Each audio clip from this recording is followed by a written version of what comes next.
বৃষ্টির মধ্যে কি কি খেতে চাই দেখেন, রঙে রাঙিয়ে তুলবো আজকের খাবার। যেমন হবে জাল তেমন হবে রাঙ্গা।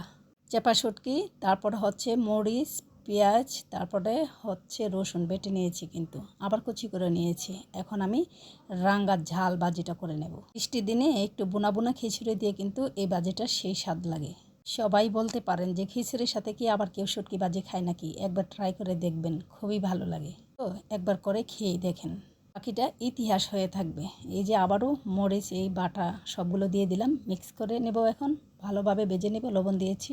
শুটকি ভাজির মধ্যে যত পেঁয়াজ রসুন দেওয়া যায় তত কিন্তু ভালো একটা টেস্ট আসে।